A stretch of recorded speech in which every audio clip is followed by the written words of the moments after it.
Hello, everyone, and welcome back to another Thursday session here at Design Cuts. How you doing? Here back with the wonderfully talented Matt, our creative director and the digital product expert. And I am genuinely really excited about this session. Matt, you always over-deliver, but this is something a bit different, right? That's very kind of you to say so. Yeah, this is, it is a little bit different. It's a bit of an expose of an exclusive product which we launched yesterday, actually, and has gone straight into our bestsellers. Which is really, really great, because otherwise I'd have had to say, yeah, we launched it yesterday and how's it doing? But no, it went straight into our bestsellers, which is really great. So it's a breakdown of that product, how we made it, takeaways, kind of going through the whole process of how we came up with the idea and then reached out to designer, matching the idea to the talent, finding demand, all those lovely things to share with our wonderful community. So hopefully Matt won't mind me saying this, everyone, but basically whenever he gets involved in a product collaboration, it looks something like this. Oh, thanks, Tom.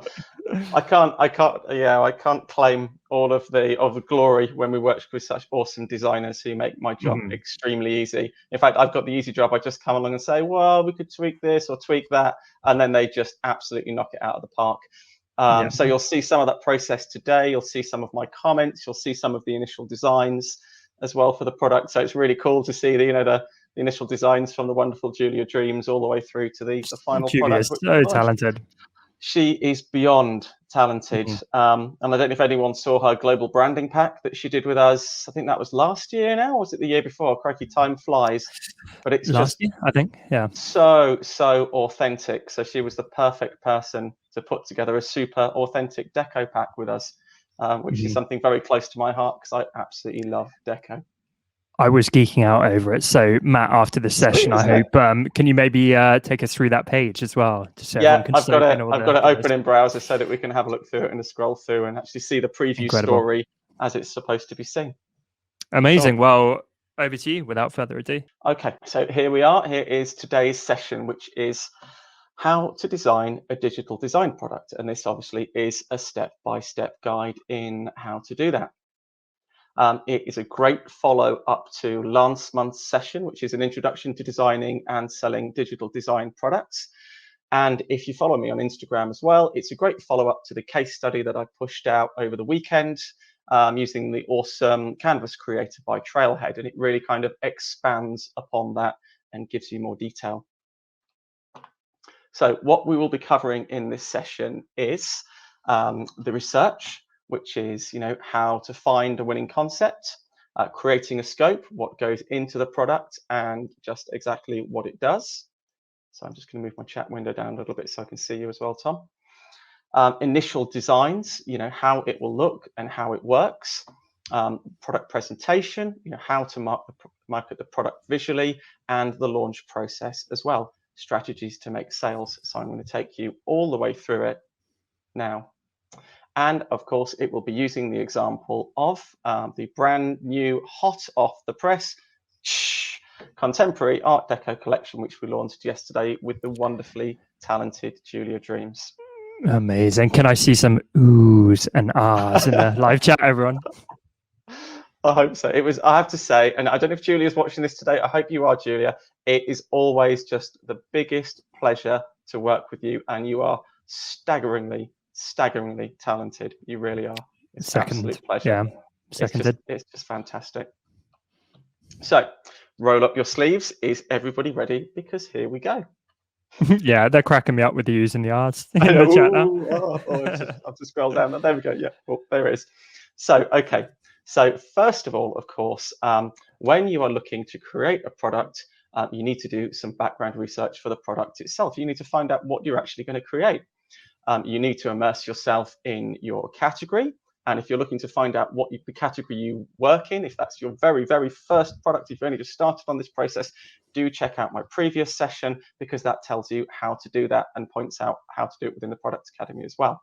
So assuming you know your category, you've got to look at your category, look at the leading designers, look at the best-selling products, find out where the quality bar is for those best-selling products, and also where the quality bar is just if you even want to get into marketplaces like Design Cuts, and of course, look at the scope of the product as well.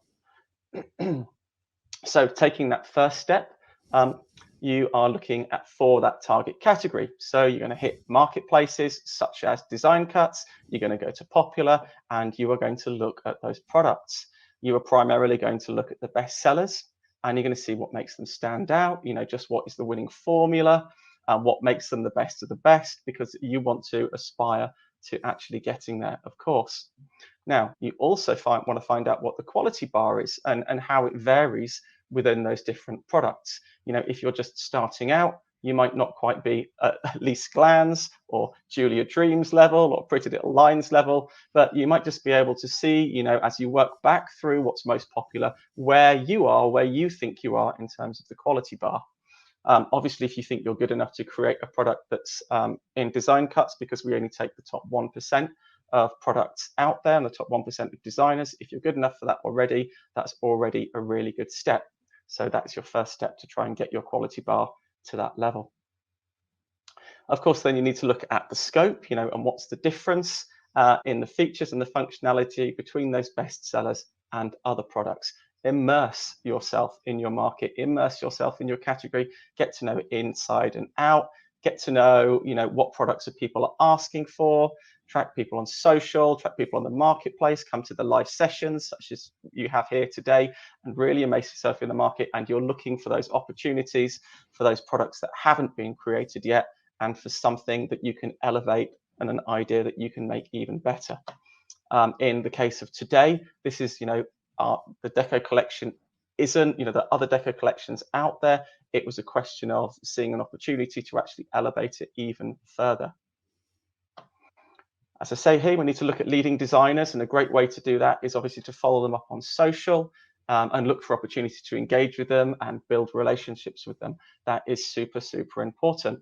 The big designers are generally on Instagram and other social platforms, and they will be very happy to talk to you. If you engage with them about the work that they do, about their products, they will happy to build up a relationship, and later on down the line, who knows, they might help you out or give you some guidance and advice. It's something that the likes of Lisa Glan's offers freely via her Instagram. As you can see here, she also offers live sessions on design cuts as well. So you can come back here, come to the Learning Hub, and watch some of these top designers' sessions and learn how to level up your work to make sure that it's good enough to produce fantastic products. So what you're looking to do is you are looking to find a product opportunity. You are looking to find demand, talent, and then some unique element which will help you sell your product. And you look at to target all three of those things with a product opportunity. As I say, that could be a completely new idea. It could be something within your workflow where you think, wow, I've got a really great idea for a product based on my workflow. And then you could search marketplaces, etc., look on forums and see if there's demand for it. And then think, okay, well, I've got the talent to make it. And then here's some unique ideas which will get it over the line. So research demand. Obviously, you need to find a demand for a product. In the case of the Deco pack, we knew there was market demand for a Deco product because they always sell really strongly in our marketplace. That was the feedback our marketing department gave me when I reached out to them and said, hey, right, I'd like to do some exclusive products together. What do you think will be hot? What will sell well? And then I can find designers to make it. Their feedback was that, an illustrated Deco product should sell really well. Now, you can do the same thing yourself just by going to design cuts and other marketplaces and seeing what the popular products are. Even better if there's only a few popular products, the market will be underserved, as it were, and there's an opportunity to release another one, especially if the scope of them seems a little bit minimal. So I knew as well, I could say, well, okay, that's great. So we know that Deco products are popular. You're saying they'd probably go really well. Well, I know the scope of Deco products within our marketplace is a little bit limited. In my view, they lack authenticity. They don't tick all the boxes in terms of Deco, in terms of color palettes, in terms of the illustrated elements they could provide. Deco is something I'm quite into. So, and because I know our marketplace well, I could actually find the demand based on that. You're then obviously looking to match up the demand with the talent. If you're creating the product, obviously there's no point in trying to create an illustrated product if you're not an awesome illustrator. There's no point in trying to put together a patterns pack if you're rubbish at making patterns. So Try and match up demand with your talent. Again, in the case of this product, that was pretty easy. I'd worked with Julia Dreams before. She's a fantastic illustrator. She creates first-class, authentic patterns and products. So there was a really, really strong match there between demand and talent. So you're starting to put this jigsaw puzzle together. And finally, what you're trying to do with that is you're going to make a unique product. There is no point in releasing a product which is absolutely the same as all the other products out there. People will have bought it already. They will see it already. Bring something new to the table. Bring something unique. How do you do that? Well, you find unique angles again with product research. Once you think, okay, I want to create a deco pack, go back to the marketplaces, check out all the deco packs, see what's hot, what's not. You know, search for most popular and search all of those and see what the most popular products are. You know, what makes the special one special? What's missing from the scope, preferably of all of them? You know, and what is the opportunity that you can find to elevate those products above and beyond the competition? As you can see, there are already some lovely deco products in our marketplace, but certainly none of them do what Julia's pack does. Also, you know, hit Google, do image searches. In the case of deco, I was looking at deco fabrics, I was looking at deco architecture, I was looking at deco jewelry, and I was seeing what was missing from those products, what authentic elements were missing. And it was pretty clear to me, one of the biggest things that was missing was in terms of colorways, because most of the deco products out there are just black and gold, and that's certainly not the only deco colorway out there. They were also, whilst they were really strong on patterns, they're very short on illustrated elements. I know from past experience, because I've been to New York, and if you're lucky enough to go to New York and see deco buildings, such as the Chrysler building, they are covered in awesome deco sculpture, which would translate really, really well to deco illustration. So again, really authentic elements that other packs don't have. What else is missing? Well, this is actually a part of Julia's pack. You know, some kind of creator element. People love some kind of creator element to make their design work easier and make it quicker. Wouldn't it be awesome if you could quickly make your own frames for invites and cards, etc.? Well, you can with Julia's pack. It's just as simple as opening up an AI file and turning elements on and off. Brilliant, you know? Matt, one thing which I picked up on with a lot of the exclusives that you've had a hand in, they really are like an all-in-one for that particular aesthetic. And not only is that good because you end up with a comprehensive design, but I've noticed previously that if you don't have that and you're trying to get patterns from a pack over here, textures over here, elements over here, they feel really disparate because they're all done by different designers. They don't quite go together. And that can be really problematic, right? So having everything under one roof makes a lot of sense. It really does, and it really does make it cohesive. And even to the nth degree, Julia actually included her own gold textures in this. So she's created her own gold textures, loads of different shades of gold, which go with her colorways. So it's really, really, really cohesive, and it's really going the extra mile, really, that, you know, a lot of products don't go, and that's what consumers want to see. So we're back to that final step, you know, finding a unique angle, finding those USPs. What are they? Well, we're exploring deco color palettes, authentic illustrations, and we've got this frame creator element. And that's not all that's unique about this pack. There is more, but those are the big hitters. That is what, you know, you open a few of these products and you hit this one, you think, oh, wow, you know, this product is it's got much more depth. It's got a lot more authenticity. Once you've done that, once you've come up with those ideas, you've found the differentiators, what you really want to do is create a scope for your product. Plan it out. Don't just rush into the design phase. Actually think about how this thing's going to work. Come up with a name for the product, a scope, which is actually what it contains, the value proposition, differentiators, benefits, etc. Think about a price, think about a launch price, think about target market or markets for the product. Think about a timeline when you will actually want to make the different elements, when you'll want to release it.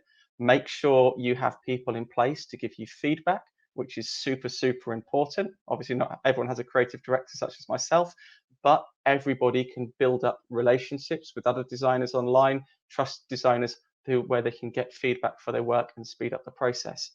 And of course, then maybe think about what updates you could push to that product at a later date so that you can remarket it, because that's important for ongoing sales. If we're looking here at our product scope document, which we give away free on the Product Academy. So go to the Product Academy, you can download it from there, or you can download it via my bio as well on Instagram. We use it for all our exclusive products, and it allows you to get all of those things down and start the planning. You see here we've got the product name to be descriptive, engaging. It's the Contemporary Art Deco collection. Obviously, it is a contemporary collection of Art Deco. It does exactly what it says on the tin. You know, it's great to have that element, because remember, people will be searching for this in the search engines. They will be searching for your product in the search on websites as well. What has the most authority in those searches? It is the page name and the product name. Make sure it is descriptive and your product will be found with it. Otherwise, your product won't even be found within searches, at least not as highly as the ones that have already done it. Then we're looking at that's a really good tip, actually, Matt. I feel like most people skip over that. I think they probably do. And obviously, searches will come back with the text, etc., from the pages as well. But what has the most authority and the most weight is actually the page title and the product title itself. So it's important that you actually do get that. Otherwise, you might just get lost in marketplaces, which For is sure. definitely not what you want. You know what I love? Every time you do a session, because you're so thorough, people love it, but there's some comments saying, wow, this is a lot. This is really in depth. It's quite overwhelming. And then I think, oh, if only there was a step-by-step guide that you could go through and literally check off every single point systematically. And that makes all the overwhelm go away. And do you know what? I think there might even have to be a Product Academy Mark II later in the year, because the more I do it, obviously, the more exclusive products I do, the more I learn as well, just like anyone else. And I think there'll have to be a shifty update later in this year to push even more into it. So then we're looking at obviously the scope, you know, what's actually going to be in it. And in terms of Julia's product, this is right from the get-go. We're thinking maybe, you know, approximately 12 patterns would be competitive, approximately 40 or so elements, although there's a lot more than that. We've got 130 plus in the final pack, some of which could be taken from the patterns themselves, because, you know, don't forget, if you're creating patterns, and often people don't do this, you can take elements out of those patterns and actually separate them to make the product actually larger. You don't have to just put them away in the patterns. So it's an interesting thing to do. It include animal elements such as peacocks, lions, rhinos, elephants, seahorses, all those interesting things that you've seen in deco architecture and in jewelry, etc. And so, you know, get inspiration from deco architecture, create it in the illustrated style, look at deco colorways. Also, we can think about bonus materials. Everyone loves a bonus. They could be borders, they could be corner elements, perfect for edging and inviting packaging boxes, etc. Well, actually, we ended up pulling that so integrated into the product that that wasn't a bonus in the end, and the textures became a bonus. So the scope changes as you go on, as you develop the product. Next, you want to look at the value proposition for your product. Now, what's that? It's the product benefits, the differentiators, and the problems it solves. Okay, some benefits.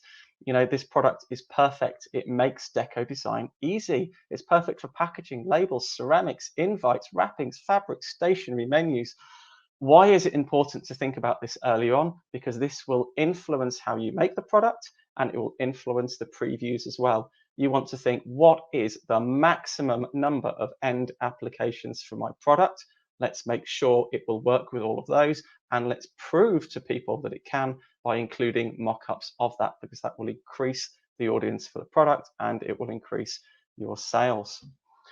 You want to look at some compelling differentiators as well. Obviously, you want to make sure your product is better than the others. And this comes with unique edging in corner elements and frames. It includes beautiful textures and colorways. Comes with unique, authentic authentic animal-inspired illustrations in the deco style.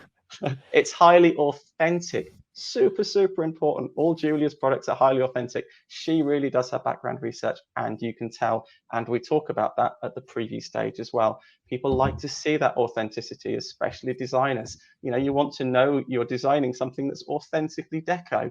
It's important. You know, and it explores more colorways than just black and gold.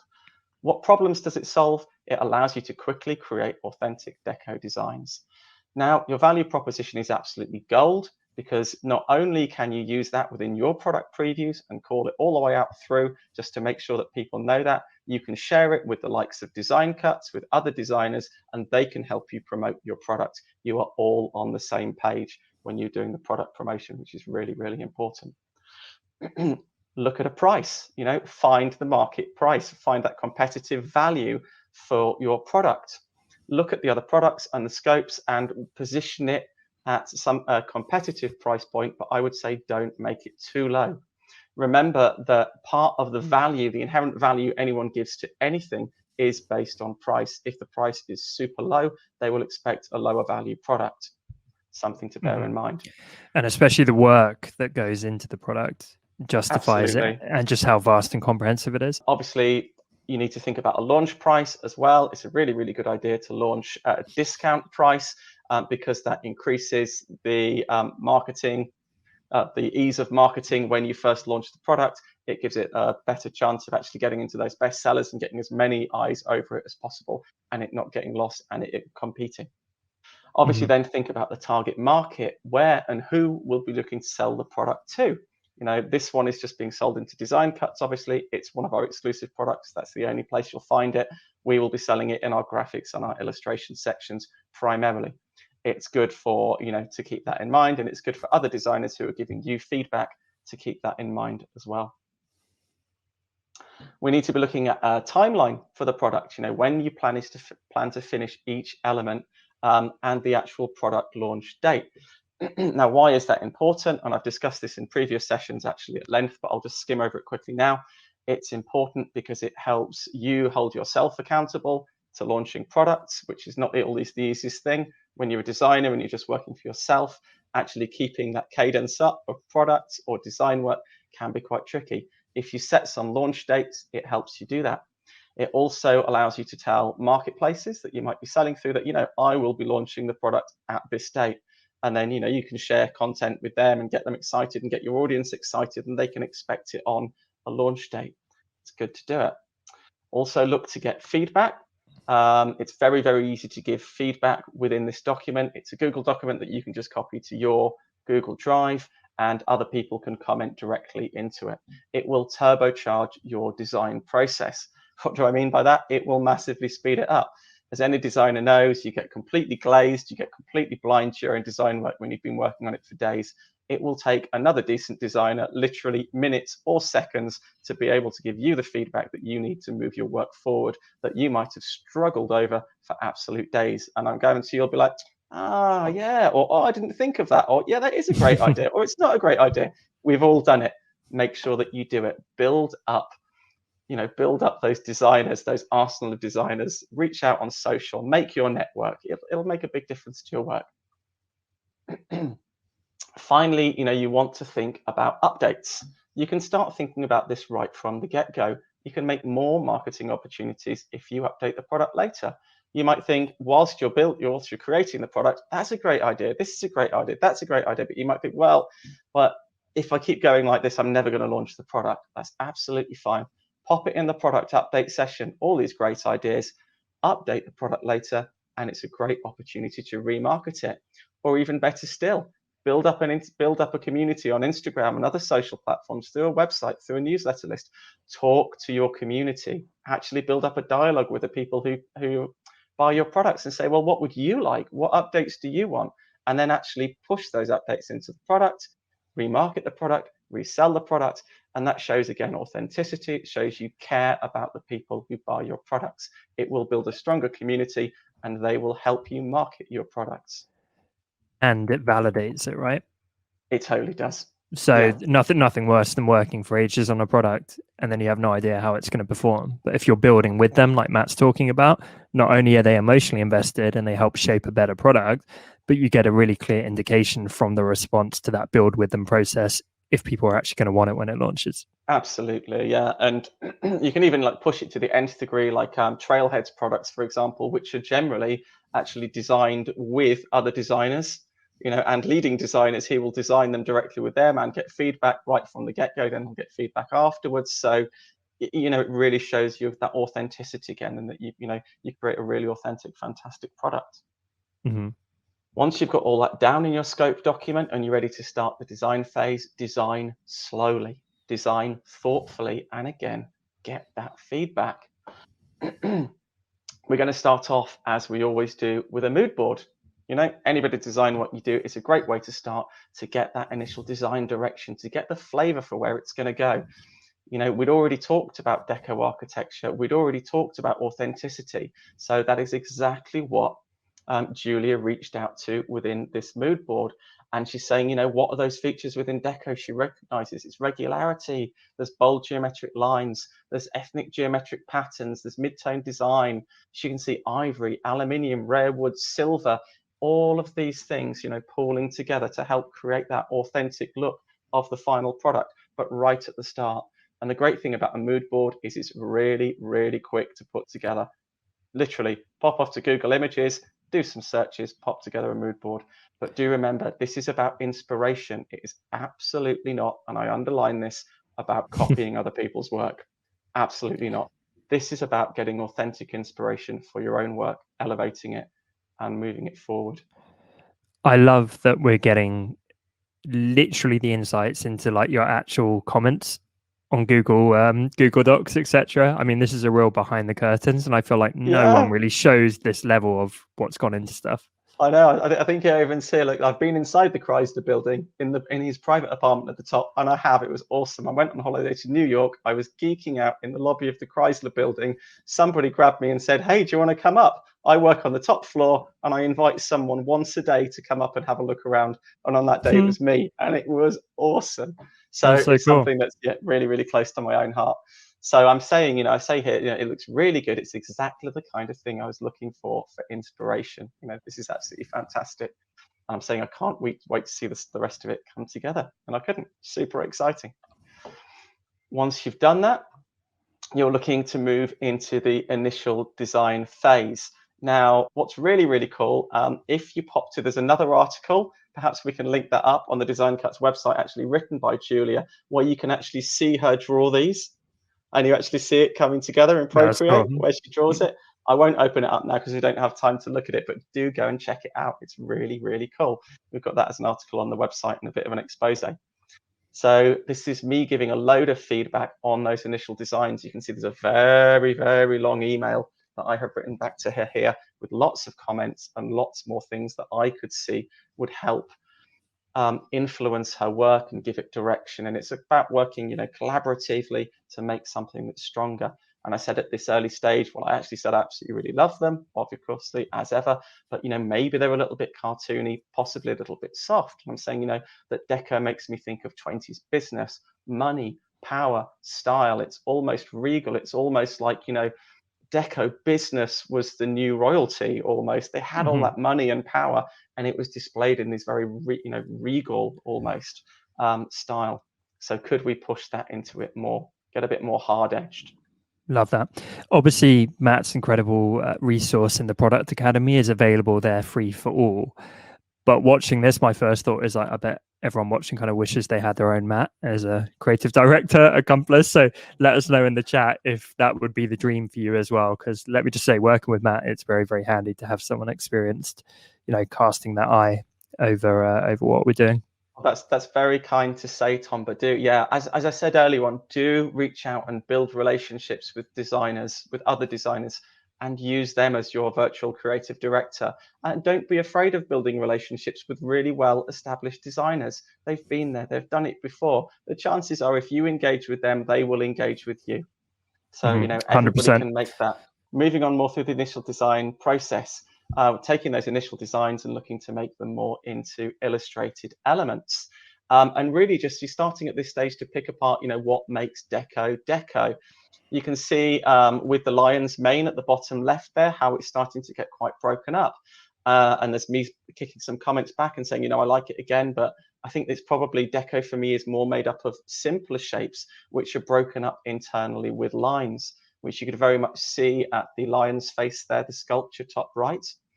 And so, you know, and I'm also saying maybe we could find more inspiration in the colorways from, you know, peacock colorways. And I pushed back with lots of comments and colorways, etc., to give more inspiration. And then we looked at how that might start to get pulled into the frames as well there.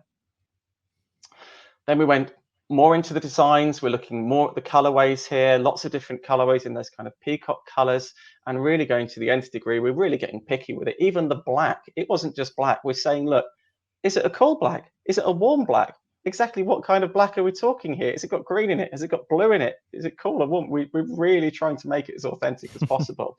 And then we're looking at patterns as well, and how we might display those. And I'm saying things like, I love the gold on the cream. It's beautiful, but the lines get a little bit lost. So we're going to have to be a little bit careful at the presentation stage that doesn't happen.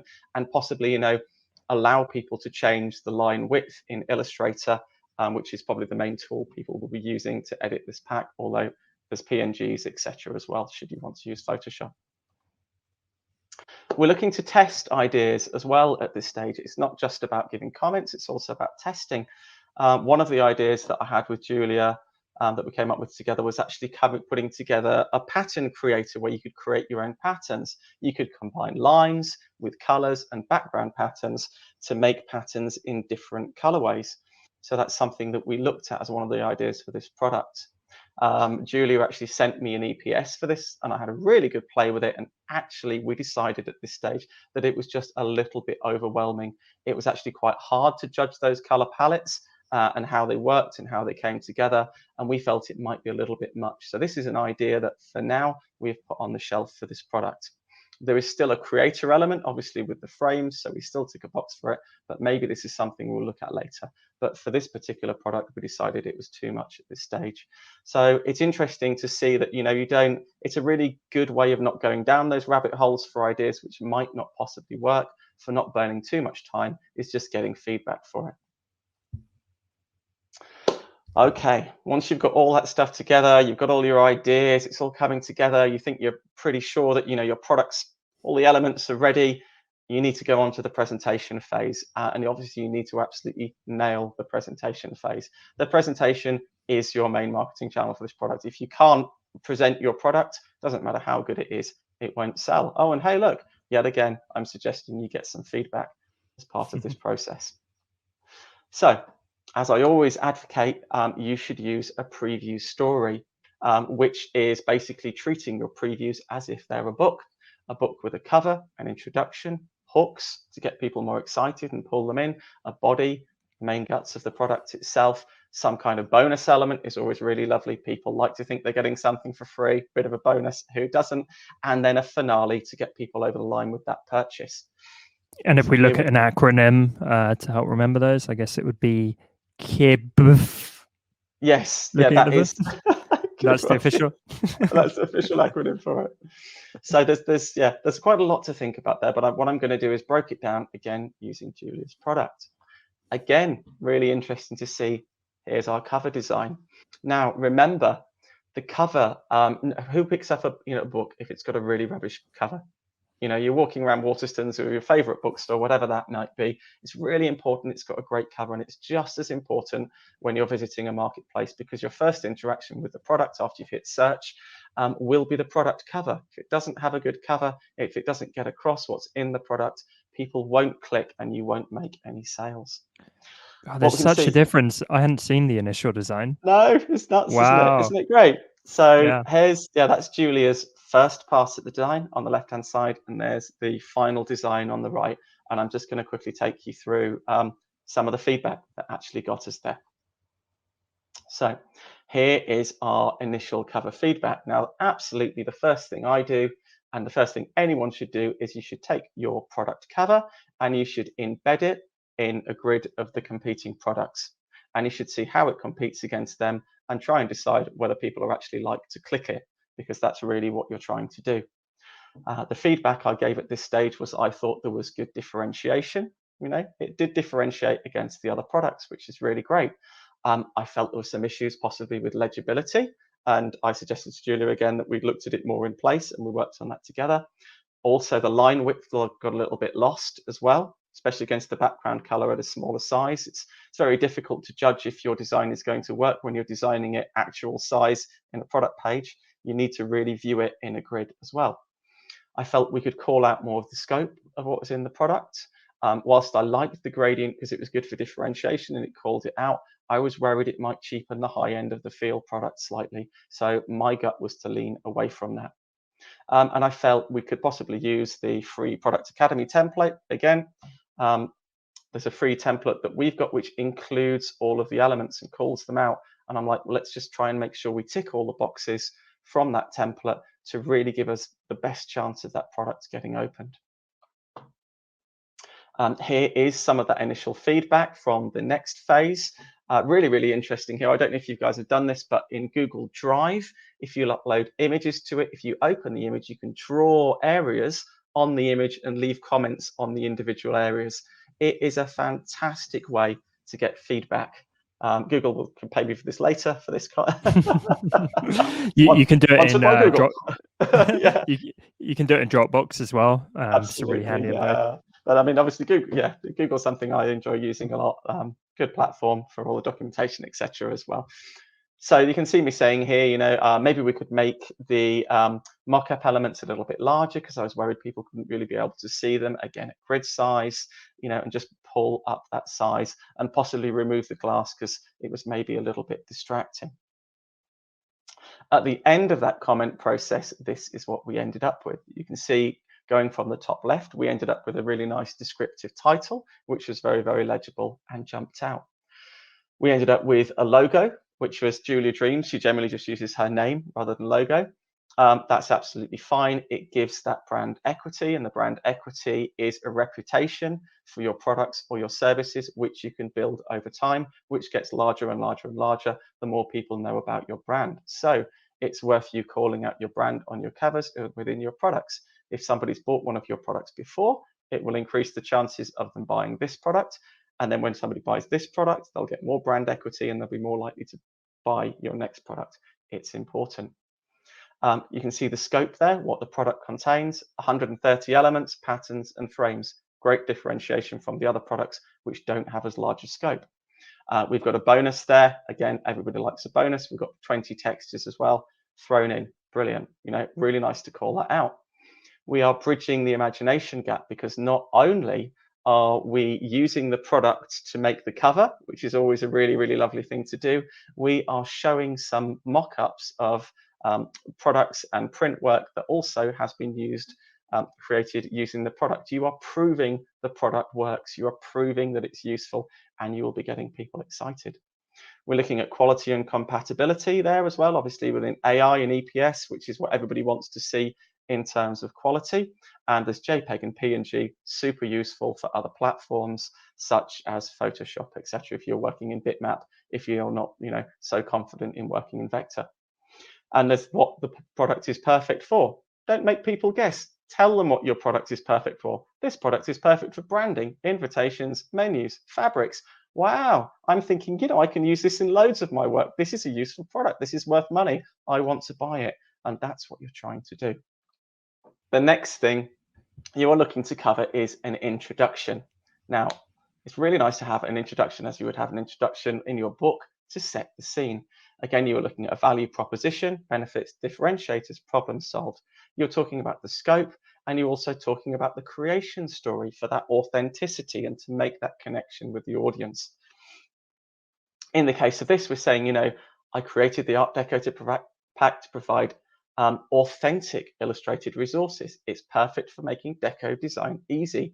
Big benefit. I designed it to be the most comprehensive and authentic pack available. Differentiator. It includes over 130 elements such as patterns, frames, textures. You're getting the scope across. There's inspiration from period design and architecture. Great. It's authentic again. You can see the designer really cares when they made this product.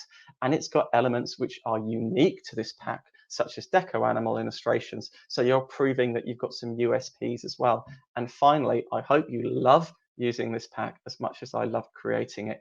It shows it's made by a designer for designers. Julia really enjoyed making this product. She poured love and care and attention into it. It shows that it's actually worth buying and enjoying. The next step is to suck people in with a really great hook or hooks all the way through it. Hooks are mock-ups and outcomes that you create with your product that prove your product can actually do what you say it can. So you can see everything here from fabrics to stationery to branding to packaging to cushions, to pre-made elements. You're really bridging that imagination gap. You're not making people wonder if the product is any good. You're not just showing the elements and saying, oh, and you can make this and this and this. It's actually more important to show that you can actually do it. Excite the customer. If you can, you should also include social proof as part of those mock-ups.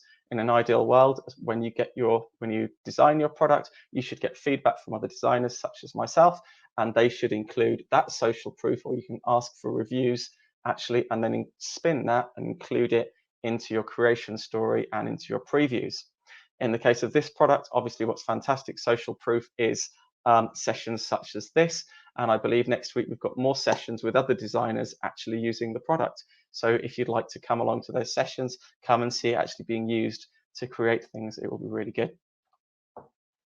We're then going into the body, which is all the background of what's actually in the product. This is the main guts of it. You want to separate that into categories with logical, clear call-outs, branding, frames, etc., etc., etc.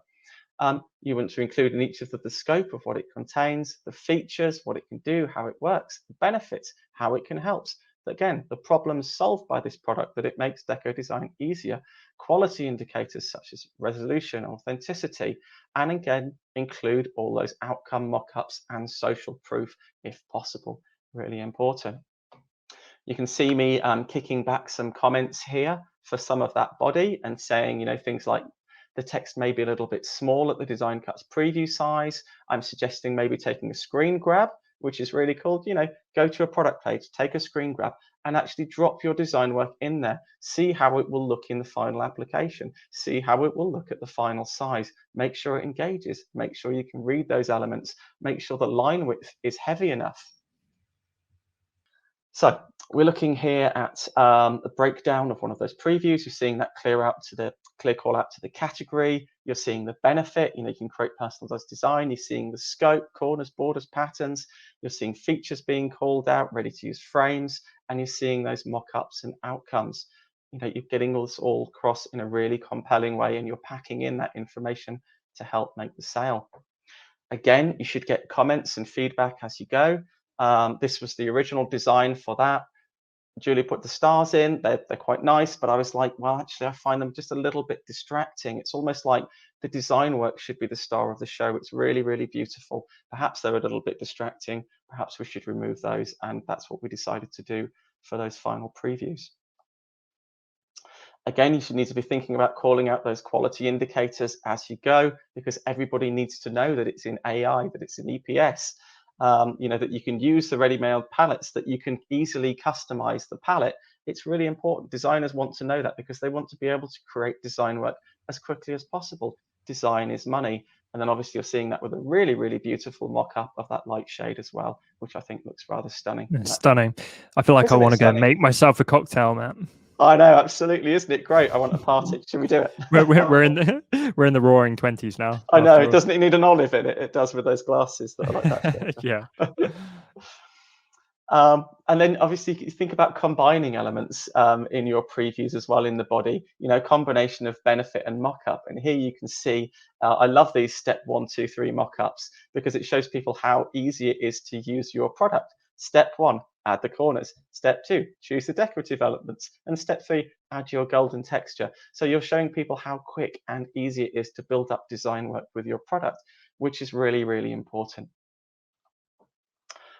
And then we're obviously looking at this all important bonus element. It's really, really nice to include a bonus in your product. And don't forget, this bonus, it's marketing at the end of the day. You didn't need to put this in as a bonus. This could be part of the product, but because it's a little bit above and beyond, a little bit more, we thought, well, actually, we can call this out as a bonus, which will be stronger for marketing than just including it in the product as some gold textures, and make sure that's a very, very complementary thing to use with your product.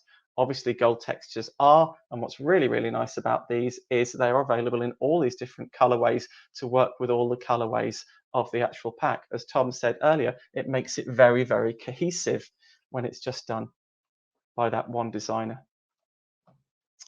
Here's me kicking some feedback into that and saying, perhaps we should call this out as a bonus, and saying things like, maybe we could add a little bit more negative space around the header and the footer, because that will actually make it feel a little bit more high end in terms of design, which I feel that deco is. So just by adding a little bit of breathing space, we can elevate, those small tweaks can really help your previews.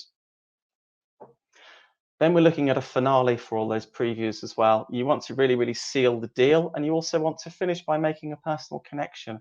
You can finish by calling out those features and benefits, compatibility of the product. If you've got a usage guide for your product, you can also call it out there. That's really useful as well. And then do some brand building as well. There's no harm in doing that. Reach out to them on a personal level.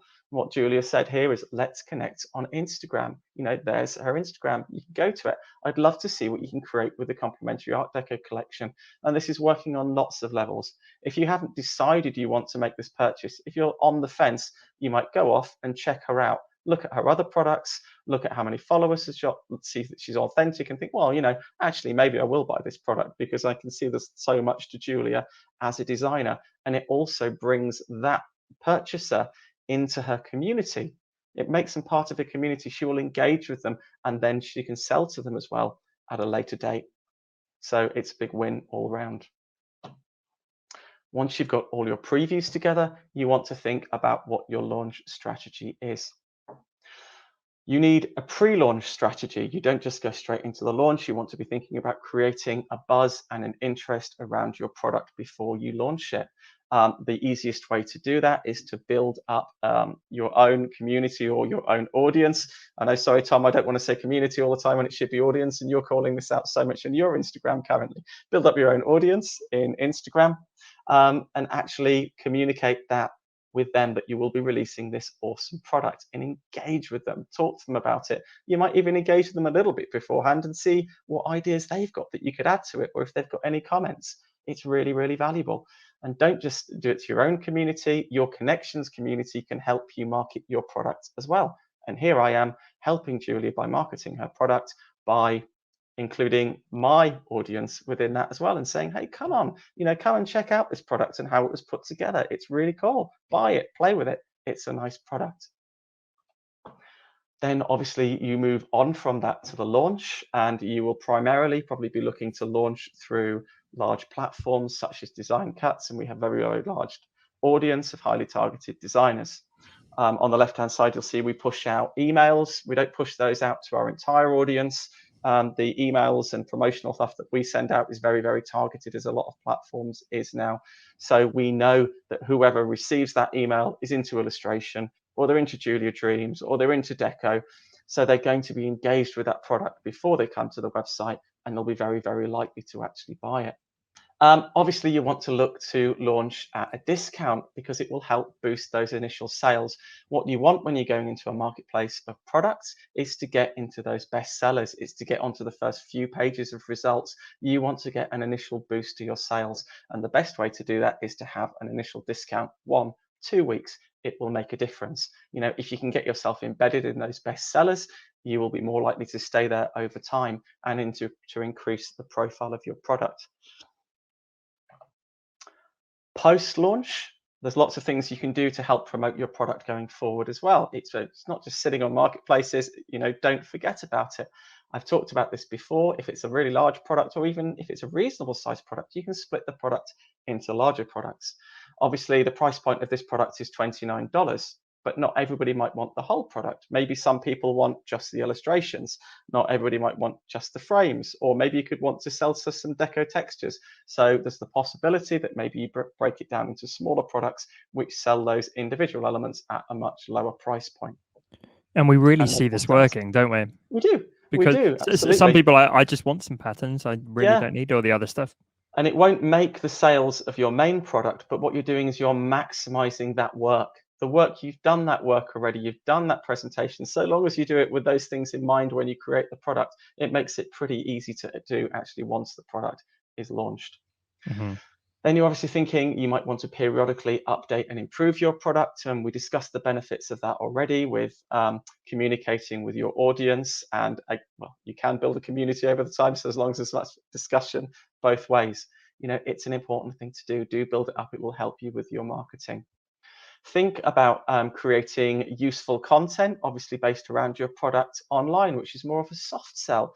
What's really, really interesting here is that I reached out to Julia and said, I absolutely love the pack, but there's a lot of people who aren't going to be great at using Illustrator who might find it a little bit difficult to use. So perhaps you can make some how-to guides. So that's absolutely what she's done. She's made some how-to guides on YouTube. She's included those within the product. And then not only are they within the product for people who've bought it, but if people are searching for how to use patterns in Illustrator and Photoshop, they're going to find that content and they're going to find that product. So there's a chance of making some sales there as well. Obviously, it's something that we at Design Cuts do all the time as well. And there's a benefit for everyone. It's like, come and see some great content based around a product. And if you're interested in buying the product, please have a play with the product. It's kind of everyone's a winner scenario, really. And obviously, you might want to think about advertising as well. There's a big caveat here, and it's if you find the sales are strong enough to get a return. As we know at Design Cuts, it's not an easy thing to do to actually sell products through advertising. You really need an absolutely stonking product, the likes of Grid Builder or something like that, that you can make those sales through going forward.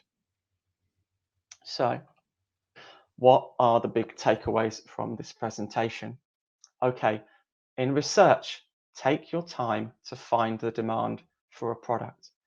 In planning, find differentiation, get feedback. In design, take your time over finalizing the concept, really take your time over it. And in presentation, it's the polish that makes all the difference to sales. And as we've said before, Tom and I on these sessions, if you are not a graphic designer, if you are struggling with it, look for a collaboration. Find someone who is a graphic designer to work with, and that will actually help you sell your products. And when you launch, plan out a strategy and don't stop with that strategy after launch. It should be an ongoing strategy for your products. If you need more help, obviously with any of this, do visit the Product Academy. There's a wealth of more information on there. There's simply not enough space to fit all that information into these sessions. And obviously I learn more as I go through years and years and years of doing this with our exclusive product designers and working at Design Cuts. And then I share that knowledge with my audience as well. And do check me out on Instagram. Okay, that's the end of this one. Amazing. Wow. Please give it up for Matt in the chat. I don't say this lightly. Every time that I hear you speak, Matt, I just think this is like premium course value. Thank you. Literally, Thank you very much. there's premium expensive courses that are not as good as what you just shared. Amazing. And I really hope that I'm getting, just getting that really high level of value across, which is what I've been trying to do. I really do in all of my content, just try and fit in as much value as possible. And just to preempt you, and just in case everyone wants to see the, this preview story and how it actually works in Page, here it actually is. Let's just this will be great actually, like pulling together everything you just talked about. Because it does show it. It shows obviously the cover. We've got a really lovely description that we've got there as well. There's a really nice YouTube video which just shows some of that, actually shows an animation of the product actually being used, which is really, really nice to include as well for that authenticity. And then it includes the introduction, obviously, and then it starts to break it down into the seamless patterns that you can, mix the patterns and the gold textures, etc. It shows these really beautiful authentic patterns. It shows them being used in mock-ups. It's got those quality indicators. It's got this authentic Art Deco color palette with midnight, ruby, cream, emerald, and onyx, which is the cool black that we actually decided to go for in the end. It shows it being used within branding, on letters, on invitations, etc. You could even put it on business cards should you want to. It'd be great for restaurants. So nice. Really nice on a club. And then it shows these frame elements as well, and all the different possibilities for those in the different colorways, and a load of those. How high the quality is in terms of pixels, because that's really important as well. Obviously, it's vector, but for those bitmap users, it shows that they're really, really high quality. So they're still useful for print. Really beautiful book cover there, a wedding planner. Shows it being used within branding. We've got it on a box here. We've got it on wrapping, which is really, really lovely, you know. And then I really, really love this actually. It's actually got it on these plates. You see this? Oh, that's Which so is just cool. absolutely gorgeous, I think. And placemats. And then it shows all those individual elements broken down with animals and corners, short borders, decorative elements. Show everything in your product. Show it off. Don't hide things away. You know, and it even shows that there's ready to use cards as well, so that if you just need to do something instantly, there's a load of ready to use ones in different colorways. So they're ready to use out of the box. You don't even have to do anything with them. And then shows that it would even be great for furniture, should you want to, and fabrics. Beautiful curtains there, really lovely fabrics as well. Wallpapers. I love the cushion here with the seahorses on there. Again, calling out that the patterns are in PNG there as well, and how easy it is to create the designs, the beautiful golden textures, obviously. And then it just wraps up and says what it's compatible with, you know, etc., etc., etc. That you could also use it if you wanted to in PowerPoint, in Sketch, in Canva, etc., because of the fact that it's in Bitmap as well. And it reaches out and says, you know, do connect with me and look at my products. And it makes that personal connection. Amazing. Everyone in the chat absolutely loving this pack, quite rightly, and bravo to you, but of course bravo to Julia for all of the work she put in. Just amazing. Incredible. Absolutely. Thank you so much, Julia. It was just, as ever, it was a pleasure working with Julia, because she's do you know what I think what really shows a designer is when you just give feedback and they are completely open to it, and they're like, yeah, do you know what, that would make it stronger, and it turns into this really fantastic collaborative process. There's no prickliness, there's no ego, there's just a designer who wants to make their design work and their products as authentic and great as possible, and because of that they manage it. So yeah, pleasure, an absolute pleasure. Staggeringly good, and I have to say, hands down, the best Art Deco pack I've ever seen, which I know was the whole intention of this. So. Yeah, really, really good, and I'm glad Amazing. it did. Yeah, it did what we wanted to, which had really got across those authentic elements and the authentic colorways and everything that the other packs don't quite reach. Everyone, thank you so much for joining us so today. Much, and look out for the upcoming sessions. As Matt says, we've got some incredible sessions actually using this amazing Art Deco pack from Julia. We have, so keep an eye on your email, and yeah, just keep following us and keep coming to the Learn section. They will be there. Come and see them because it'll be worth seeing. Amazing. Thanks again, Matt. Yeah, incredible thank you, Tom. session. Thank you, everyone. You know, thank you, everyone I know in our community that I regularly talk to. It's lovely to see you here as ever. So I will see you when I am working and watching the next session next week, probably. Love it. I will see everyone then. Take care. Cool. Okay, great rest of your day. Bye, everyone. Bye-bye.